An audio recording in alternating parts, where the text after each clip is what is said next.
হযরত আবু হুরায়রা তে বর্ণিত রাসূল সাল্লাল্লাহু আলাইহি ওয়াসাল্লামকে এক ব্যক্তি আরজ করলেন, ইয়া রাসূলুল্লাহ, আপনার পরে সবচেয়ে বেশি সদাচার পাওয়ার অধিকার কে? আপনার পরে সবচেয়ে বেশি সদাচার পাওয়ার অধিকার কে? তিনি বললেন, তোমার মাতা। তারপর কে? তিনি বললেন, তোমার মাতা।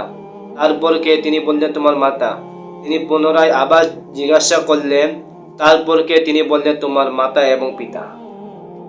অপর এক বর্ণনায় আছে রাসূল সাল্লাল্লাহু আলাইহি ওয়াসাল্লাম ইরশাদ করেছেন, তোমার মাতা অথবা তোমার মাতা অথবা তোমার মাতা অথবা তোমার মাতা অথবা তোমার মাতা এবং পিতা, তারপর আত্মীয় স্বজন, বন্ধু বান্ধব। বুখারী ও মুসলিম হাদিস 204 এর মধ্যে বলেন। হযরত আসমা বিনতে আবু বকর রাদিয়াল্লাহু তাআলা আনহু হতে বর্ণিত, তিনি বলেন, কুরাইশদের সাথে মুসলমানদের হুদায়বিয়ার সন্ধি স্থাপন কালে আমার কাছে আমার মা মুশরিকা অবস্থায় আসলেন। আমি রাসূল সাল্লাল্লাহু আলাইহি ওয়াসাল্লামকে জিজ্ঞাসা করলাম, ইয়া রাসূলুল্লাহ, আমার কাছে আমার মা এসেছেন, কিন্তু আমার মা ইসলামের প্রতি অসন্তুষ্ট। এমন অবস্থায় আমি আমার মায়ের সাথে কিরকম আচরণ করব? আমি কি আমার মায়ের সাথে সদাচরণ করব? রাসূল সাল্লাল্লাহু আলাইহি ওয়াসাল্লাম বললেন, হ্যাঁ, তুই তোমার মায়ের সাথে উত্তম ব্যবহার করবি। হাদিস বুখারী মুসলিম 205 এর মধ্যে বলে। হযরত আসমা বিনতে আবু বকর রাদিয়াল্লাহু আনহু, হযরত আসমা আবু বকর রাদিয়াল্লাহু তাআলা আনহু এর কন্যা ছিলেন। তাকে জাতুন নাতাকাইন বলা হয়।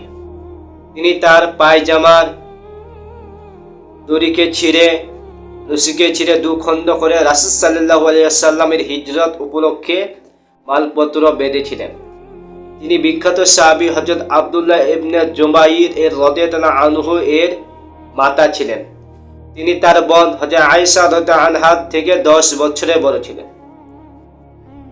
তার ছেলে হযরত আব্দুল্লাহ ইবনে জুবাইর এর মৃত্যুর পর 73 বছরে হিজরিতে তিনি ইন্তেকাল করেন। হযরত আব্দুল্লাহ ইবনে ওমর রাদিয়াল্লাহু তাআলা আনহু বর্ণিত, রাসূল সাল্লাল্লাহু আলাইহি ওয়াসাল্লাম বলেন, সন্তান নিজের পিতামাতাকে গালি দেওয়া কবিরা গুনাহের মধ্যে অন্যতম। সন্তান নিজের পিতামাতাকে গালি দেওয়া কবিরা গুনাহের মধ্যে অন্যতম। সাহাবীগণ আজ বলেন, ইয়া রাসূলুল্লাহ, কেউ কি তার পিতামাতাকে গালি দেয়? রাসূল সাল্লাল্লাহু আলাইহি ওয়াসাল্লাম বলেন, হ্যাঁ, যে অন্যের পিতামাতাকে গালি দেয় সে তার নিজের পিতামাতাকে গালি দেয়। হাদিস বুখারী মুসলিম 206 এর মধ্যে বলে। হযরত সাওবান রাদিয়াল্লাহু তাআলা আনহু তে বর্ণিত, রাসূল সাল্লাল্লাহু আলাইহি ওয়াসাল্লাম বলেন, দোয়া ব্যতীত তকদির পরিবর্তন হয় না, নেক আমল পুণ্য ব্যতীত মানুষের বয়স বৃদ্ধি পায় না। নিশ্চয় মানুষ পাপ কাজ করার কারণে রিজিক হতে বঞ্চিত। ইমাম তিরমিজি হাদিস রাহমাতুল্লাহ আলাইহি তিনি এই হাদিসটি বর্ণনা করেন বুখারী মুসলিম 207 এর মধ্যে। হযরত আবু হুরায়রা তে বর্ণিত, রাসূল সাল্লাল্লাহু আলাইহি ওয়াসাল্লাম বলেন, তোমরা তোমাদের বংশ পরিচয় এই পরিমাণ শিক্ষা করো যা দ্বারা তোমরা তোমাদের রক্তের সম্পর্কের হক আদায় করতে পারো। কেননা আত্মীয়তার সম্পর্ক আপনজনের মধ্যে পরস্পর সুবুদ্ধি এবং আয়ু বৃদ্ধি হওয়ার দীর্ঘজীবী হয়।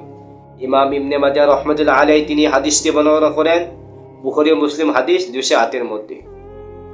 সম্মানিত দিনী ভাই, আমরা কখনো আমাদের বাবা মাকে গালি দেব না। আমরা কখনো আমাদের বাবা মার কথার উপর আমাদের কথা উচ্চস্বরে বলবো না। আমরা আমাদের বাবা মার সাথে সুন্দর আচরণ করব। বাবা মার সন্তুষ্টি আল্লাহর সন্তুষ্টি, বাবা মার অসন্তুষ্টি আল্লাহর অসন্তুষ্টি।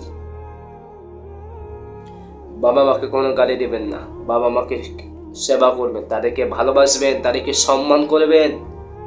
আজকে বর্তমান সমাজে দেখেন তারা তাদের বাবা মাকে সম্মান করে না, তারা তাদের বাবা মাকে ভালোবাসে না।